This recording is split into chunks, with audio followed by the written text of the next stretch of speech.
Bem-vindo ao programa História para Dormir. Aqui, fazemos uma jornada pelo tempo para que você possa adormecer facilmente e proveitosamente. Não se esqueça de se inscrever e dar um like imediatamente. Ao final da palestra, você estará dormindo profundamente. Feche os olhos. A história já está começando. Hoje, vamos mergulhar na história do Renascimento, o pincel que despertou saberes. Imagine uma época onde as trevas da ignorância começam a se dissipar, onde os olhos da humanidade voltam a enxergar as maravilhas do conhecimento clássico. Um período em que a beleza, a harmonia e a proporção perfeita se tornam o centro de todas as coisas. Um momento onde o homem redescobre sua própria grandeza e potencial. É difícil acreditar, mas existiu um tempo em que o pensamento humano deu um salto extraordinário, saindo de séculos de obscurantismo para abraçar a luz da razão e da criatividade. Este é o Renascimento, uma era que transformou completamente a forma como vemos o mundo. Mas antes de explorarmos o esplendor do Renascimento, precisamos entender o que veio antes. A Idade Média, frequentemente chamada de Idade das Trevas, não era tão obscura quanto esse apelido sugere. Foi um período de intensa fé religiosa, onde a vida era organizada em torno da igreja e da agricultura. O conhecimento estava concentrado em mosteiros, onde monges dedicados preservavam textos antigos copiando-os meticulosamente à mão. A sociedade era rigidamente hierárquica, com reis e nobres no topo, seguidos pelo clero, e camponeses formando a vasta maioria da população. A arte medieval era primariamente religiosa, criada para glorificar a Deus e educar os fiéis, muitos dos quais não sabiam ler.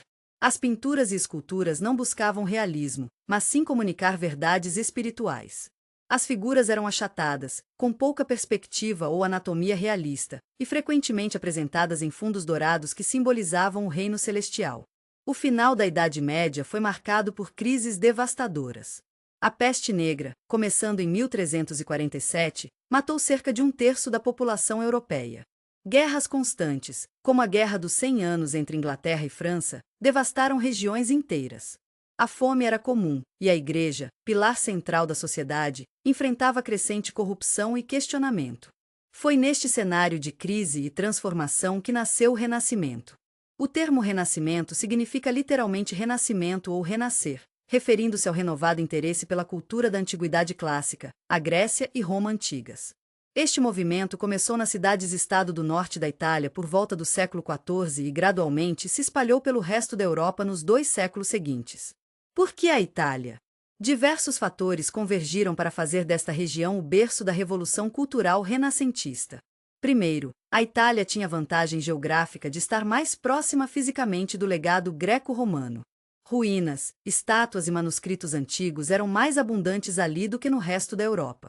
Segundo, as cidades-estado italianas, como Florença, Veneza, Milão e Roma, haviam prosperado através do comércio mediterrâneo, gerando uma classe mercantil rica que podia patrocinar as artes. Terceiro, estas cidades desenvolveram sistemas políticos únicos que, embora frequentemente instáveis, permitiam maior autonomia e inovação. Florença, em particular, tornou-se o epicentro do primeiro Renascimento. Dominada pela poderosa família Médici, banqueiros cujos tentáculos financeiros se estendiam por toda a Europa, a cidade reuniu um grupo extraordinário de artistas, escritores e pensadores. Os Médici e outras famílias ricas competiam pelo prestígio de patrocinar os melhores talentos, criando um ambiente onde a criatividade e a inovação eram estimuladas e recompensadas. No coração do pensamento renascentista estava o humanismo, uma filosofia que colocava o ser humano e suas realizações no centro das preocupações intelectuais. Os humanistas não rejeitavam o cristianismo, mas acreditavam que o estudo dos clássicos e o desenvolvimento das capacidades humanas eram compatíveis com a fé cristã. Francesco Petrarca, de 1304 a 1374, frequentemente chamado de pai do humanismo, dedicou sua vida a redescobrir textos clássicos perdidos, escrevendo cartas imaginárias a Cícero e outros autores antigos como se fossem seus contemporâneos. Os humanistas revitalizaram o estudo do latim clássico, considerando a versão medieval da língua como corrupta. Também promoveram o estudo do grego, que havia sido amplamente esquecido na Europa Ocidental. Quando Constantinopla caiu para os otomanos em 1453, muitos estudiosos bizantinos fugiram para a Itália, trazendo consigo valiosos manuscritos gregos e conhecimento da língua. O desenvolvimento da imprensa por Johannes Gutenberg por volta de 1440 revolucionou a disseminação do conhecimento. Antes, os livros eram copiados à mão, tornando-os raros e caros. A imprensa permitiu que textos fossem reproduzidos em quantidades muito maiores e a custos muito menores. Ideias podiam agora se espalhar mais rapidamente e atingir audiências mais amplas. Até 1500, mais de 20 milhões de volumes haviam sido impressos na Europa. Um dos aspectos mais visíveis e celebrados do Renascimento foi a revolução na arte. Os artistas renascentistas buscavam criar representações mais realistas do mundo visível, estudando anatomia, perspectiva e luz de maneiras inovadoras. Eles viam a arte não apenas como um ofício, mas como uma atividade intelectual baseada em princípios matemáticos e científicos. Giotto di Bondone, c. de 1267 a 1337, é frequentemente considerado precursor da arte renascentista. Suas figuras começaram a mostrar peso e volume, colocadas em ambientes arquitetônicos que sugeriam profundidade. Mas foi com Masaccio, de 1401 a 1428, que a perspectiva linear, a técnica de criar a ilusão de profundidade em uma superfície plana, foi plenamente realizada na pintura. Sua obra A Santíssima Trindade na Igreja de Santa Maria Novella em Florença é um marco nesta técnica. Sandro Botticelli, de 1445 a 1510, combinava temas cristãos com motivos da mitologia clássica em obras como O Nascimento de Vênus e A Primavera. Suas figuras alongadas e graciosas, com suas expressões melancólicas, capturam a sensibilidade poética do Renascimento florentino. Três gigantes dominam o auge do Renascimento: Leonardo da Vinci, Michelangelo e Rafael. Leonardo, de 1452 a 1519, personificava o ideal renascentista do homem universal. Foi pintor, escultor, arquiteto, músico, matemático, engenheiro, inventor, anatomista, geólogo, cartógrafo, botânico e escritor. Suas obras-primas incluem A Última Ceia e Mona Lisa, notáveis por seu uso revolucionário do sfumato, uma técnica que cria transições suaves entre cores e tons. Michelangelo Buonarroti, de 1475 a 1564, via-se primariamente como escultor, criando obras como Davi e Pietà que demonstram um domínio incomparável do mármore. Relutantemente aceitou a comissão do Papa Júlio II para pintar o teto da Capela Sistina, de 1508 a 1512, criando um dos maiores ciclos pictóricos de todos os tempos. Suas figuras poderosas e dinâmicas influenciaram gerações de artistas. Rafael Sanzio, de 1483 a 1520, o mais jovem dos três, era conhecido por sua perfeição compositiva e clareza de forma. Suas Madonas capturam um ideal de beleza serena, enquanto seu afresco à Escola de Atenas no Vaticano simboliza a síntese renascentista entre filosofia clássica e cristianismo. No norte da Europa, o Renascimento seguiu um caminho algo diferente. Artistas como Jan van Eyck, c. de 1390 a 1441, desenvolveram a pintura a óleo até novos níveis de brilho e detalhe. Albrecht Dürer, de 1471 a 1528, viajou à Itália para estudar perspectiva e proporção, combinando estas técnicas com a tradição nórdica de observação minuciosa da natureza. Hieronymus Bosch, c. de 1450 a 1516, criou visões fantásticas e frequentemente perturbadoras que permanecem enigmáticas até hoje. A arquitetura renascentista reviveu elementos clássicos como colunas, arcos, frontões e cúpulas, buscando harmonia e proporção. Filippo Brunelleschi, de 1377 a 1446, revolucionou a arquitetura com sua cúpula para a Catedral de Florença, um feito de engenharia que permaneceu sem paralelos por séculos. Leon Battista Alberti, de 1404 a 1472, escreveu tratados influentes sobre arte e arquitetura, estabelecendo princípios que moldariam o ambiente construído por gerações. Andrea Palladio, de 1508 a 1580, criou vilas e igrejas de perfeita simetria e harmonia, baseadas em proporções matemáticas. Seu estilo seria imitado em inúmeros edifícios públicos ao redor do mundo, particularmente na Grã-Bretanha e nas colônias americanas. A literatura também floresceu durante o Renascimento. Dante Alighieri, de 1265 a 1321, embora tecnicamente pertencendo ao período medieval tardio, é frequentemente visto como um precursor do Renascimento por escrever sua obra-prima Divina Comédia em italiano vernáculo em vez de latim. Giovanni Boccaccio, de 1313 a 1375, escreveu o Decameron, uma coleção de contos frequentemente satíricos que retratavam a sociedade contemporânea. No norte da Europa, o humanista holandês Erasmo de Roterdã, c. de 1466 a 1536, usou sua erudição clássica para criticar a corrupção na Igreja em obras como O Elogio da Loucura. Na Inglaterra, William Shakespeare, de 1564 a 1616, criou obras que capturam plenamente o espírito renascentista em sua exploração da condição humana, combinando sofisticação intelectual com apelo popular. A educação foi transformada pelo ideal humanista. O conceito medieval de educação, focado primariamente em treinar clérigos, deu lugar a um currículo mais amplo destinado a desenvolver indivíduos completos. O currículo humanista enfatizava o studia humanitatis, gramática, retórica, história, poesia e filosofia moral, acreditando que estas disciplinas eram essenciais para cultivar virtude e sabedoria prática. As universidades, instituições medievais dedicadas principalmente à teologia, direito e medicina, agora expandiam seus horizontes para incluir estudos humanísticos. Novas academias foram fundadas, como a Academia Platônica de Florença, patrocinada pelos Médici, onde filósofos como Marcílio Ficino e Pico della Mirandola tentaram sintetizar o platonismo e o cristianismo. A ciência também começou sua longa jornada para a modernidade durante o Renascimento. Embora ainda não completamente separada da magia, astrologia e alquimia, houve avanços notáveis em diversos campos. O estudo da anatomia humana progrediu significativamente, impulsionado em parte pelos artistas que desejavam retratar o corpo humano com maior precisão. Andreas Vesalius, de 1514 a 1564, revolucionou o conhecimento anatômico com seu livro De Humani Corporis Fabrica, baseado em dissecções reais e ilustrado com gravuras detalhadas. A astronomia foi transformada por Nicolau Copérnico, de 1473 a 1543, que propôs que a Terra e outros planetas orbitavam ao redor do Sol, desafiando o modelo geocêntrico que prevalecera por mais de 1000 anos. Embora sua teoria não fosse amplamente aceita durante sua vida, ela plantou as sementes para a revolução científica que se seguiria. As explorações geográficas também expandiram enormemente o conhecimento europeu do mundo. O desenvolvimento de melhores navios e instrumentos de navegação, combinado com o desejo de encontrar rotas comerciais para a Ásia, levou a viagens pioneiras. Cristóvão Colombo chegou às Américas em 1492, Vasco da Gama alcançou a Índia em 1498, e a expedição de Fernão de Magalhães completou a primeira circunnavegação do globo em 1522. Estas viagens não apenas enriqueceram os poderes europeus, mas também transformaram fundamentalmente a compreensão da geografia, biologia e antropologia. O Renascimento também testemunhou transformações religiosas monumentais. A invenção da prensa tipográfica permitiu maior acesso à Bíblia e a textos religiosos, enquanto o humanismo promoveu um retorno às fontes originais da fé cristã. Estas tendências, combinadas com o crescente descontentamento com a corrupção na Igreja, prepararam o terreno para a reforma protestante.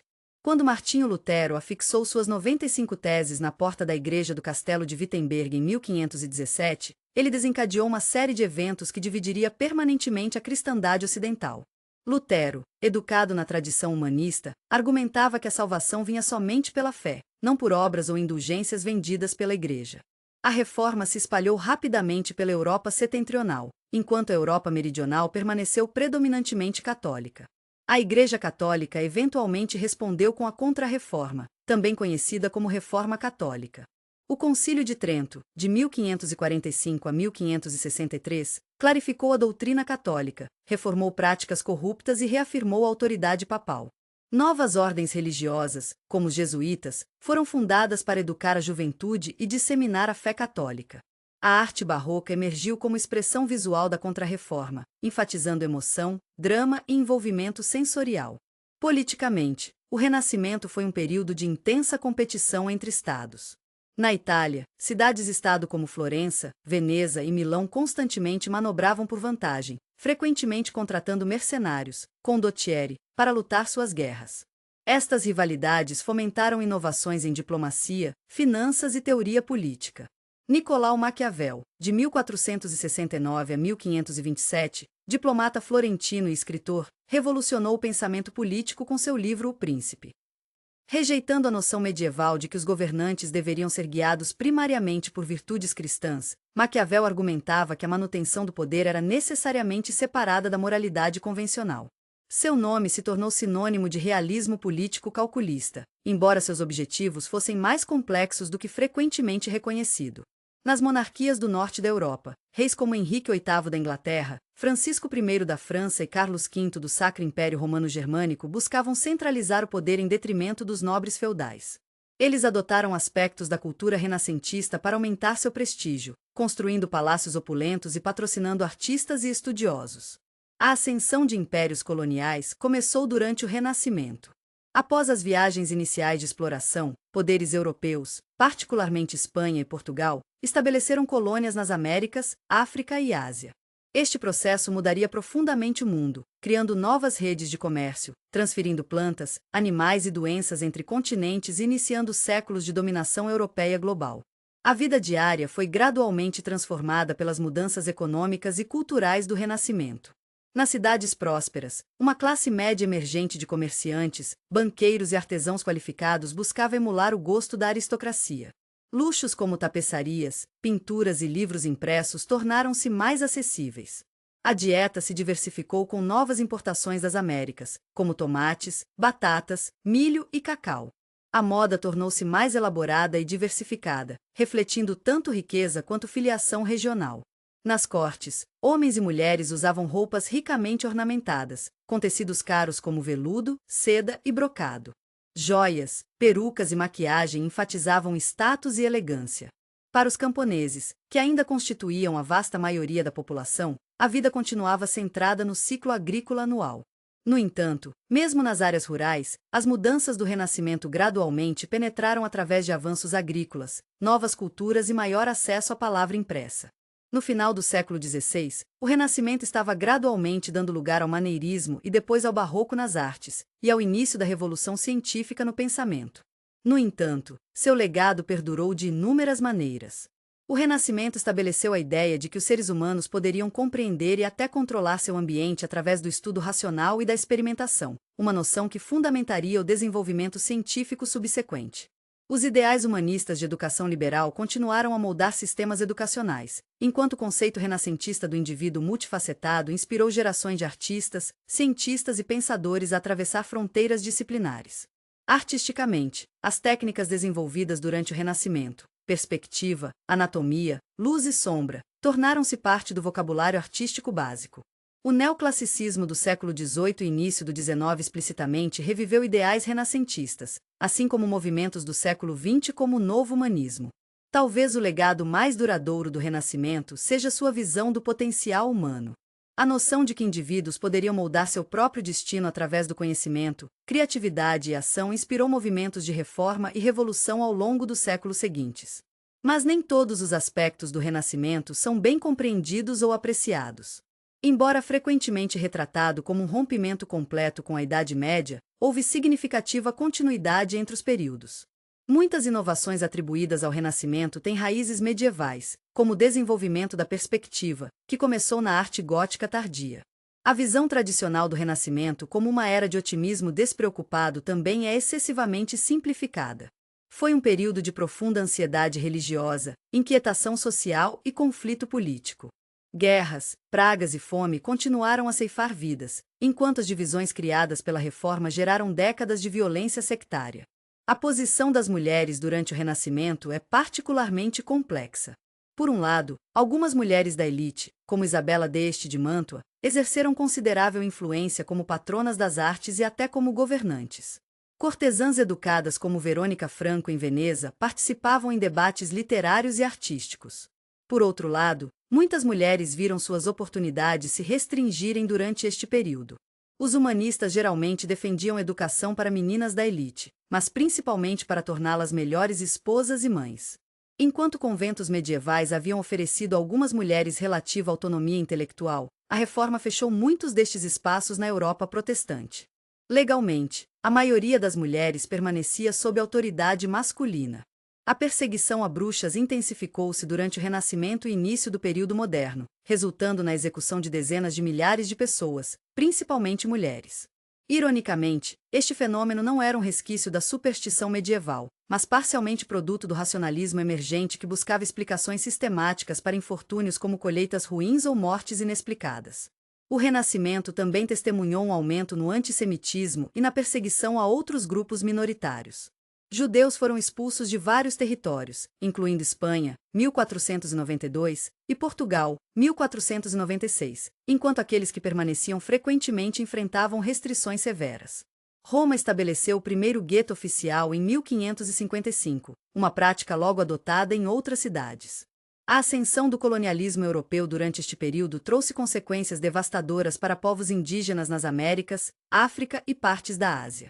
Doenças europeias dizimaram populações nativas americanas, enquanto a escravidão e o trabalho forçado destruíram sociedades e culturas diversas. A própria cultura do Renascimento foi mais diversa e internacional do que frequentemente reconhecido. Estudiosos e artistas islâmicos e judeus contribuíram significativamente, especialmente em campos como medicina, astronomia e matemática. A influência da arte e arquitetura islâmicas é visível em várias formas renascentistas. O comércio e intercâmbio cultural com o Oriente Médio, África do Norte e Ásia também moldaram o Renascimento. Veneza, em particular, mantinha extensos laços com o mundo islâmico, importando não apenas bens materiais, mas também conhecimentos e ideias. O final do Renascimento não marcou um fim abrupto de seus ideais e realizações, mas sim uma gradual evolução para novos movimentos culturais e intelectuais. Muitos dos princípios renascentistas continuaram a se desenvolver durante o Iluminismo e além, influenciando a moderna democracia, ciência e educação. Um aspecto frequentemente negligenciado do Renascimento é seu impacto na música. O período viu importantes desenvolvimentos em teoria musical e composição. A música polifônica atingiu novos níveis de complexidade com compositores como Josquin des Prez, c. de 1450 a 1521, e Giovanni Pierluigi da Palestrina, c. de 1525 a 1594. Instrumentos foram aperfeiçoados, incluindo diferentes tipos de alaúdes, violas e órgãos primitivos. A prensa tipográfica permitiu maior disseminação de partituras musicais, assim como aconteceu com textos. Os festivais e espetáculos renascentistas integravam múltiplas formas de arte. Para o casamento de Cosimo I de Médici com Eleanor de Toledo em 1539, Florença organizou desfiles elaborados, competições, banquetes e performances musicais. Estes eventos não eram mero entretenimento, mas demonstrações sofisticadas de poder político e cultural. Os jardins renascentistas refletiam a crença no controle humano sobre a natureza. Espaços como os Jardins de Boboli em Florença e a Villa d'Este em Tivoli apresentavam geometria cuidadosamente planejada, topografia manipulada e água controlada em fontes e cascatas. Estes jardins incorporavam referências à mitologia clássica e simbolismo neoplatônico, funcionando como extensões das galerias de arte nas vilas e palácios adjacentes. A culinária também experimentou inovações durante o Renascimento. Bartolomeu Scappi, chefe de vários papas, publicou Opera dell'arte del cucinare em 1570, com mais de 1000 receitas e ilustrações detalhadas de utensílios de cozinha. As elites desenvolveram gostos por combinações elaboradas de sabores, frequentemente misturando doce e salgado e utilizando especiarias caras para demonstrar riqueza. Durante o Renascimento, a alquimia e a astrologia caminhavam lado a lado com ciência emergente. Figuras como Paracelso, de 1493 a 1541, combinavam estudos químicos empíricos com filosofia hermética e mística, enquanto mesmo astrônomos inovadores como Johannes Kepler, de 1571 a 1630, ainda traçavam horóscopos. A linha entre o que consideraríamos hoje superstição e ciência era fluida, com magos naturais buscando descobrir os segredos ocultos da natureza através de experimentação e observação. A anatomia foi um campo onde arte e ciência convergiram poderosamente. Artistas como Leonardo da Vinci realizavam dissecações para compreender melhor a estrutura humana, enquanto médicos como Vesalius utilizavam artistas habilidosos para ilustrar seus trabalhos anatômicos. Esta colaboração produtiva refletia o ideal renascentista de integrar diferentes formas de conhecimento. As cidades renascentistas eram centros vibrantes e frequentemente caóticos onde riqueza e pobreza coexistiam lado a lado.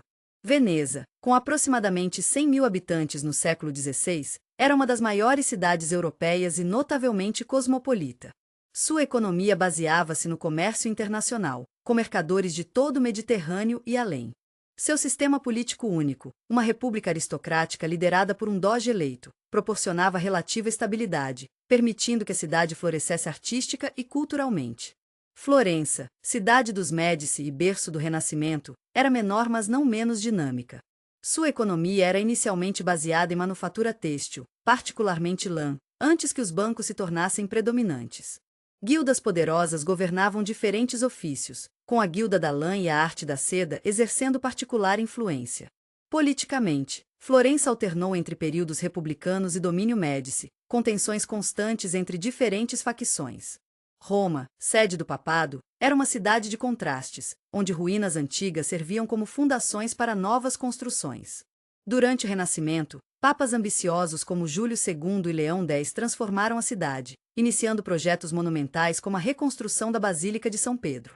Estes projetos atraíram artistas e arquitetos de toda a Itália, mas também drenaram os cofres papais, levando à controversa venda de indulgências que contribuiria para a reforma protestante. As universidades, embora fundadas durante o período medieval, experimentaram importantes transformações durante o Renascimento. A Universidade de Bolonha, considerada a mais antiga da Europa, tornou-se particularmente conhecida por seus estudos jurídicos. A Universidade de Pádua destacou-se em medicina, atraindo estudantes de toda a Europa, incluindo Nicolau Copérnico. Nestas instituições, debates vibrantes ocorriam entre tradicionalistas defensores do conhecimento estabelecido e humanistas que defendiam novas abordagens baseadas em fontes clássicas recém-descobertas. O comércio de obras de arte floresceu durante o Renascimento.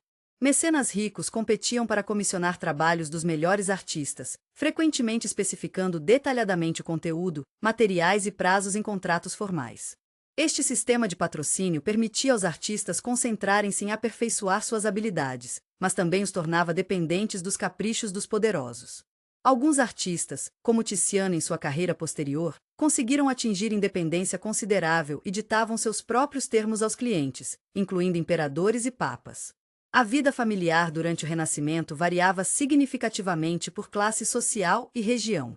Entre as elites, casamentos eram tipicamente arranjos políticos ou econômicos, com noivas frequentemente muito mais jovens que seus maridos.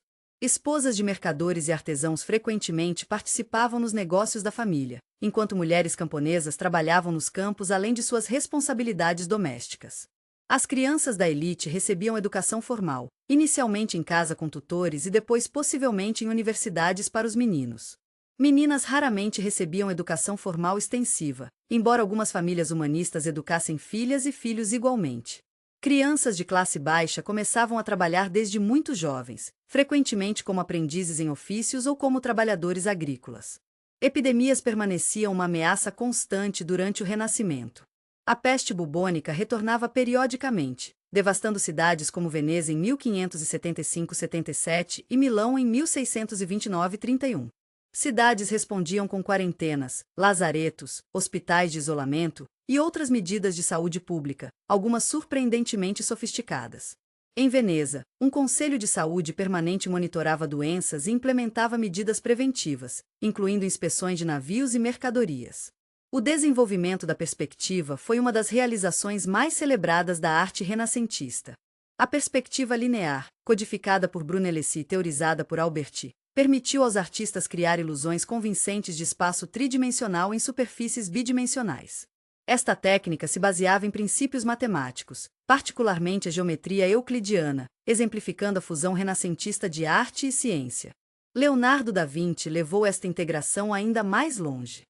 Seus cadernos revelam estudos meticulosos de anatomia humana, botânica, geologia, hidráulica e muitos outros campos. Ele dissecava cadáveres para entender os músculos e tendões sob a pele, estudava o movimento da água para retratar corretamente cascatas, e examinava como a luz interage com diferentes superfícies. Este conhecimento infundia suas pinturas com realismo e vitalidade sem precedentes. Rafael, considerado por muitos o mais harmonioso dos pintores renascentistas, sintetizou as inovações de seus predecessores e contemporâneos. Sua escola de Atenas no Vaticano exemplifica a sofisticação do Alto Renascimento, não apenas em técnica, mas também em conteúdo intelectual. A pintura reúne filósofos antigos em um espaço arquitetônico grandioso, com Platão e Aristóteles no centro representando diferentes abordagens filosóficas. Muitas das figuras são retratos de contemporâneos de Rafael, incluindo Leonardo, como Platão, e Michelangelo, como Heráclito. O Renascimento foi também um período de sensualidade celebrada, embora frequentemente codificada em contextos mitológicos. O nascimento de Vênus de Botticelli e muitas representações de Vênus por Tiziano exemplificam esta tendência. Embora ostensivamente sobre temas clássicos, estas obras ofereciam aos espectadores o prazer de contemplar belo no feminino de maneiras que seriam inaceitáveis em temas religiosos. A dissecção tornou-se uma prática aceita durante o Renascimento, frequentemente. A dissecção tornou-se uma prática aceita durante o Renascimento, frequentemente realizada em contextos públicos como teatros anatômicos, onde estudantes de medicina e pessoas interessadas podiam observar. Estas sessões eram eventos sociais além de educacionais, com ingressos vendidos ao público e música ocasionalmente tocada.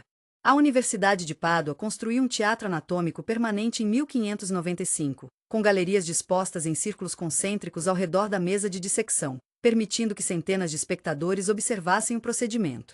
A cartografia avançou significativamente durante o Renascimento, impulsionada pelas explorações e pela redescoberta da geografia de Ptolomeu.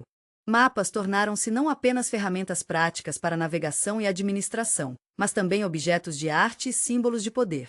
O Mapa Mundi de Cantino, 1502, foi um dos primeiros a mostrar descobertas portuguesas no Novo Mundo e na rota para a Índia.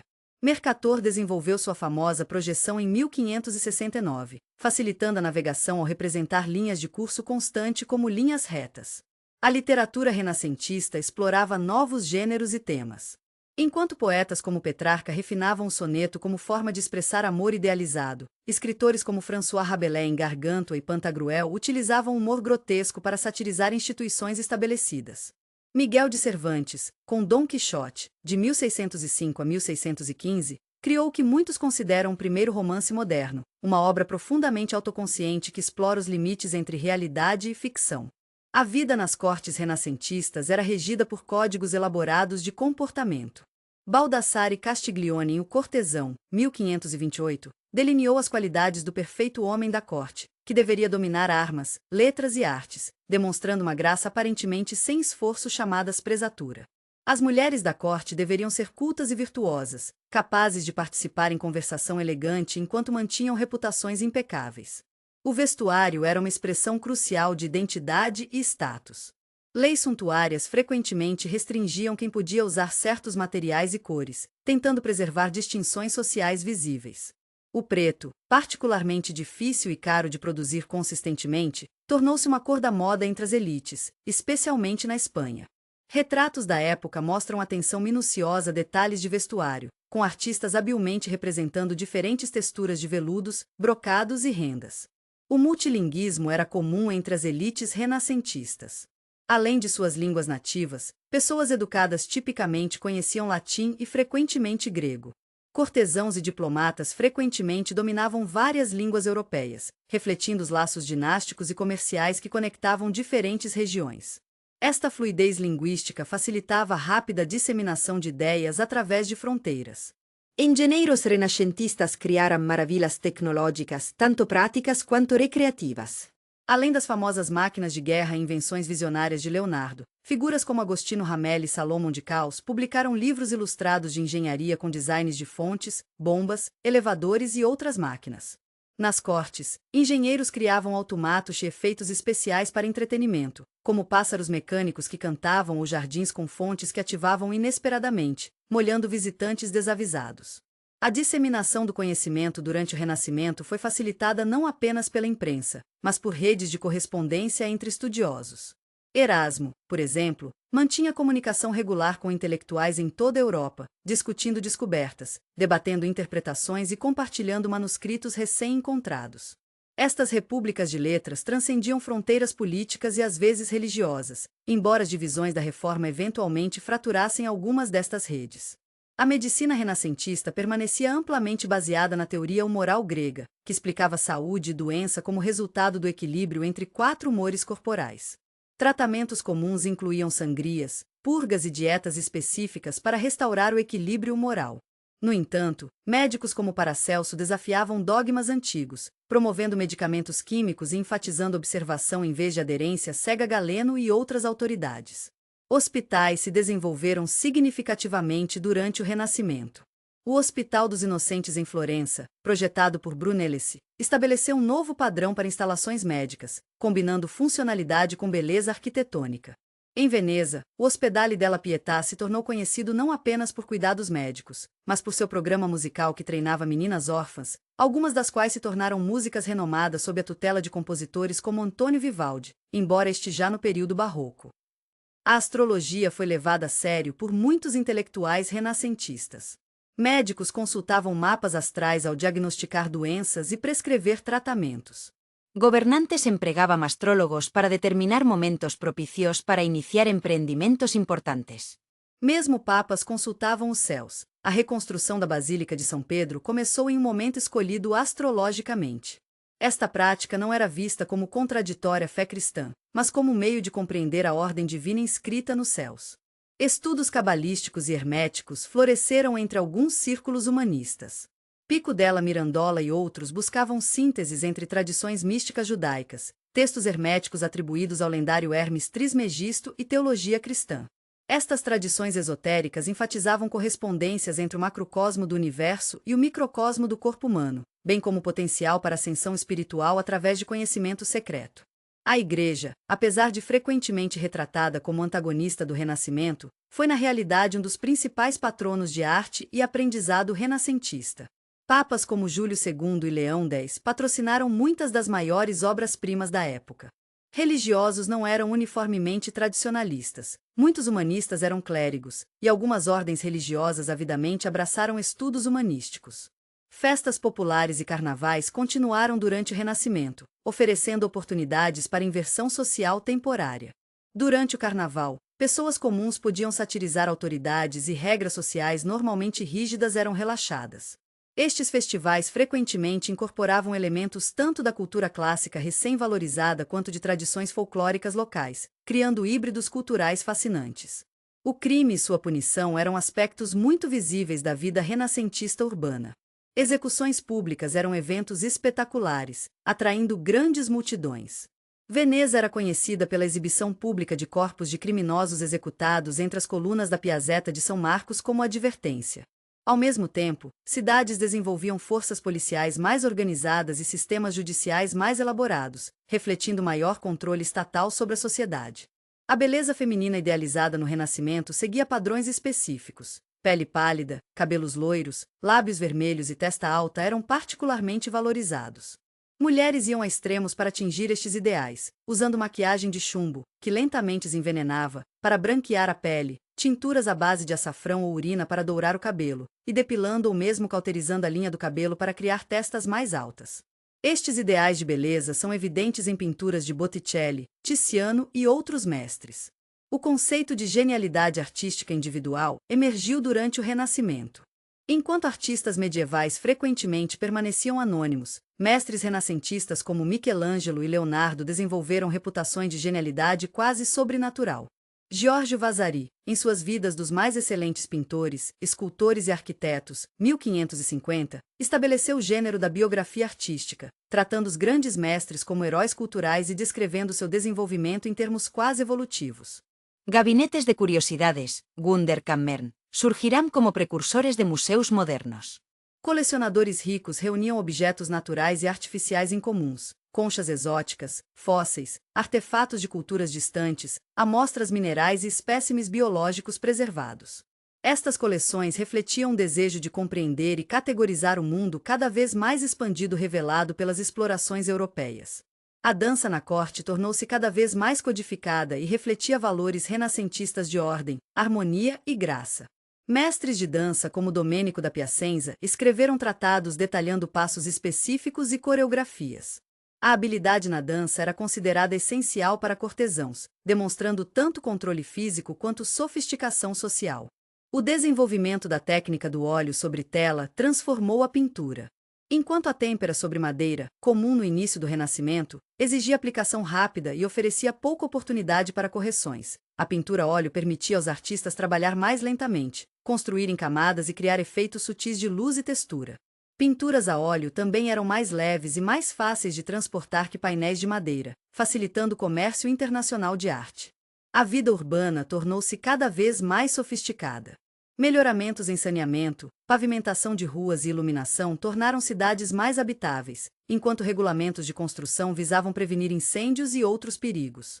Fontes públicas proporcionavam água potável, embora frequentemente contaminada por padrões modernos, e mercados regulados forneciam alimentos e bens. A tecnologia militar evoluiu rapidamente, particularmente a artilharia. Canhões mais eficientes tornaram obsoletas as fortificações medievais tradicionais, levando ao desenvolvimento de novas defesas com muralhas mais baixas e grossas que poderiam absorver impactos de projéteis.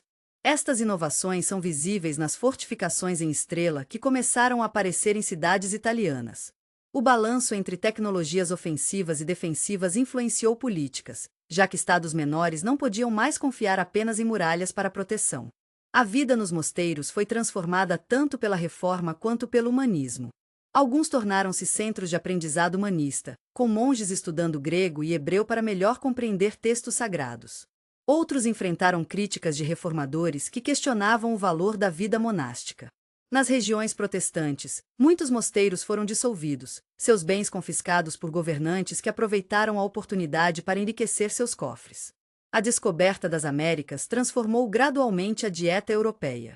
Tomates, batatas, milho, pimentões, abóboras, feijões, chocolate e peru, todos desconhecidos na Europa antes de 1492, gradualmente encontraram seu caminho para as cozinhas europeias, embora alguns, como tomates, inicialmente fossem vistos com suspeita e cultivados apenas como plantas ornamentais. A prostituição era uma parte muito pública da vida urbana renascentista. Veneza era particularmente conhecida por suas cortesãs, algumas das quais eram altamente educadas e moviam-se em círculos artísticos e literários. Cidades frequentemente regulamentavam a prostituição, designando áreas específicas e exigindo que prostitutas usassem marcadores distintivos. Guias turísticos para cidades como Roma incluíam informações sobre prostitutas locais, incluindo preços e especialidades. A magia natural ocupava uma posição ambígua na cultura renascentista. Distinta da magia demoníaca, que envolvia pactos com demônios, a magia natural buscava manipular forças ocultas na natureza para fins benéficos. Praticantes incluíam figuras respeitadas como o filósofo Marcílio Ficino, que compilou talismãs astrológicos e cantava hinos órficos acreditando que poderiam melhorar a saúde. O limite entre tais práticas e investigação científica primitiva era frequentemente indistinto. A matemática ganhou novos status e aplicações durante o Renascimento. Além de seu uso prático em contabilidade mercantil e navegação, a matemática era valorizada por sua beleza abstrata e conexões percebidas com a harmonia cósmica. A perspectiva linear na arte aplicava princípios geométricos, arquitetos usavam proporções matemáticas para criar edifícios harmoniosos, e teóricos musicais exploravam relações numéricas em harmonia. Luca Pacioli, amigo de Leonardo da Vinci, publicou Divina Proportione, 1509, explorando a proporção áurea e sua ocorrência na natureza, arte e arquitetura.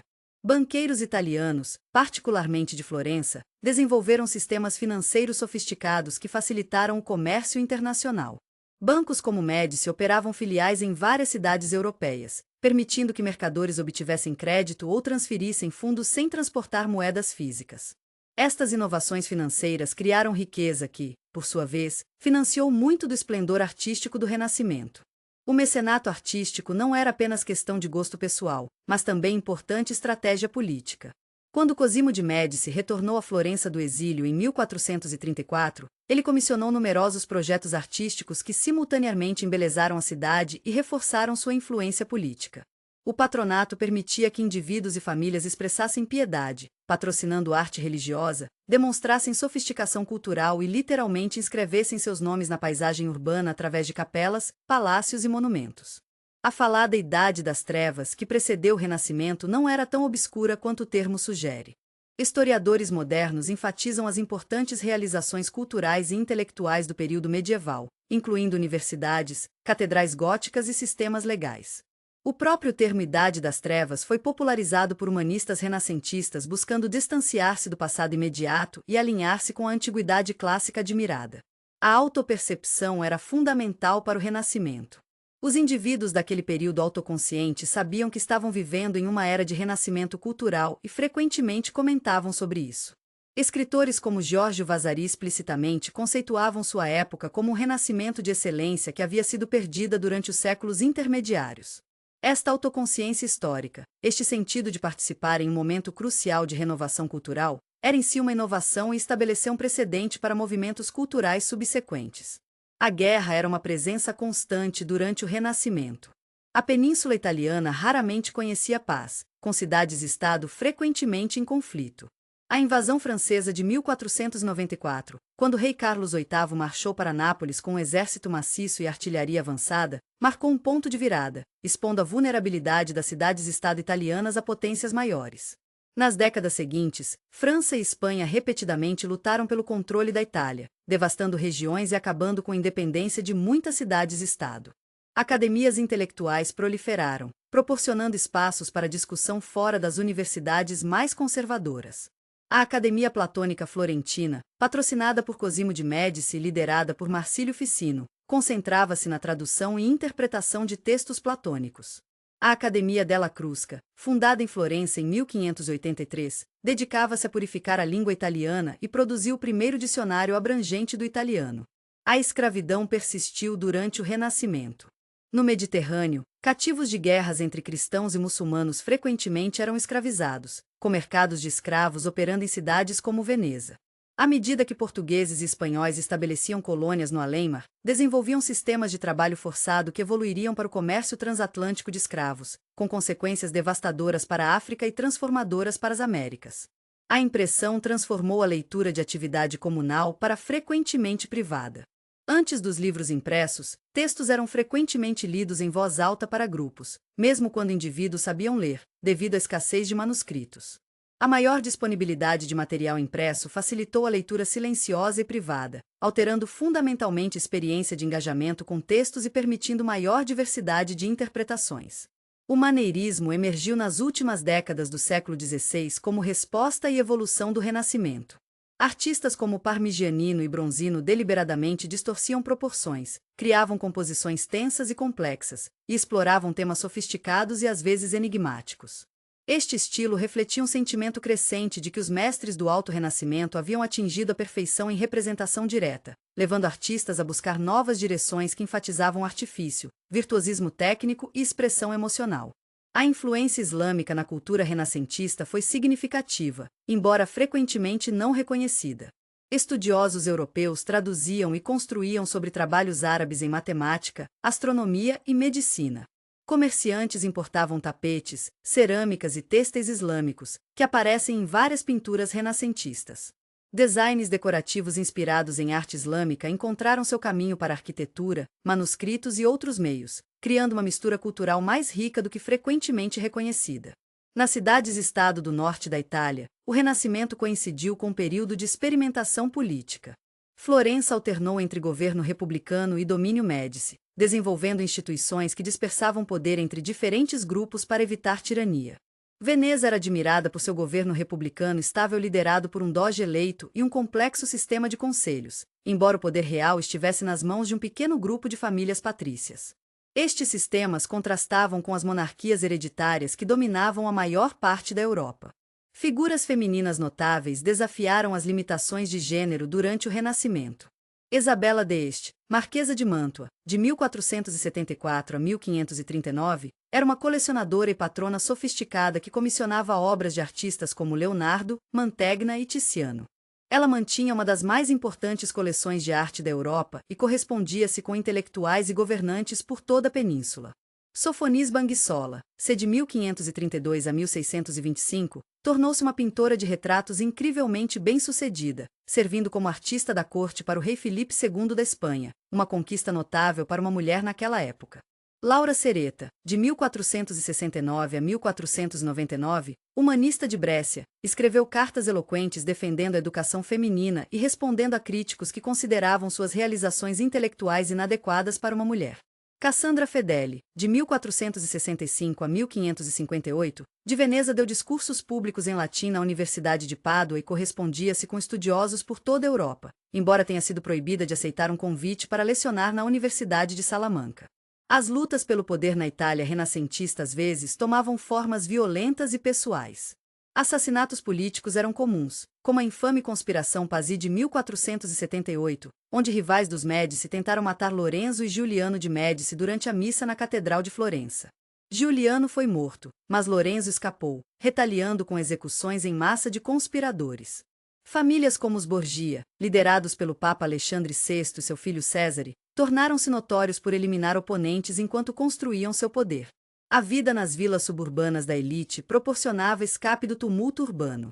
Inspiradas por descrições romanas antigas de retiros rurais, famílias ricas construíam elegantes casas de campo rodeadas por jardins projetados. Estas vilas, como as projetadas por Palladio perto de Vicenza, serviam tanto como fazendas de trabalho quanto como retiros para recreação intelectual e social. Aqui, longe das restrições da cidade, as elites podiam entreter-se com um grau de liberdade impossível no ambiente urbano mais formal. O desenho emergiu como forma de arte independente e como ferramenta essencial para outros trabalhos criativos. Leonardo preencheu cadernos com estudos de fenômenos naturais, designs de máquinas e preparações para pinturas. Michelangelo produziu inúmeros estudos detalhados para esculturas e afrescos. Estes desenhos, inicialmente destinados como preparação privada, começaram a ser colecionados por si mesmos, marcando uma nova apreciação do processo criativo além do produto final. As residências urbanas da elite revelam mudanças nos ideais familiares e sociais. O palácio renascentista típico apresentava fachada imponente expressando o poder público da família, frequentemente incorporando elementos clássicos. Internamente, espaços eram organizados hierarquicamente, com áreas públicas para receber visitantes separadas de aposentos familiares mais privados. Decorações interiores exibiam riqueza e educação do proprietário, com paredes frequentemente adornadas com afrescos, tapeçarias e pinturas. O debate sobre a questão da mulher intensificou-se durante o Renascimento. Enquanto alguns humanistas defendiam educação para mulheres e reconheciam suas capacidades intelectuais, outros argumentavam que elas eram naturalmente inferiores e deveriam se concentrar exclusivamente em deveres domésticos. Obras como Sobre a Nobreza e Excelência das Mulheres, 1529, de Henricus Cornelius Agripa defendiam a igualdade feminina, enquanto outros tratados exaltavam a castidade, obediência e modéstia como virtudes femininas supremas. O Renascimento italiano eventualmente entrou em declínio por múltiplas razões. As invasões francesas e espanholas a partir de 1494 desestabilizaram o sistema político e drenaram recursos. O saque de Roma em 1527 pelas tropas imperiais de Carlos V foi particularmente traumático, dispersando artistas e destruindo muitas obras. A reforma dividiu a unidade religiosa da Europa e redirecionou energias para conflitos confessionais. Simultaneamente, as rotas comerciais se deslocavam do Mediterrâneo para o Atlântico, diminuindo a prosperidade das cidades-estado italianas. Enquanto a chama do Renascimento italiano diminuía, suas ideias e estética espalhavam-se pelo resto da Europa, adaptadas a diferentes contextos nacionais. Na França, Francisco I importou artistas italianos como Leonardo da Vinci e convidou arquitetos para renovar e expandir castelos reais como Fontainebleau em estilo renascentista. Na Inglaterra, a poesia de Sir Thomas Wyatt e Henry Howard introduziu o soneto petrarquiano, enquanto arquitetos gradualmente incorporavam elementos clássicos em edifícios como Ardwick Hall. No Sacro Império Romano Germânico, Albrecht Dürer absorveu princípios italianos de proporção e perspectiva, combinando-os com a tradição germânica de gravura detalhada. Na Espanha, arquitetos desenvolveram um estilo plateresco, misturando ornamentação gótica com formas clássicas.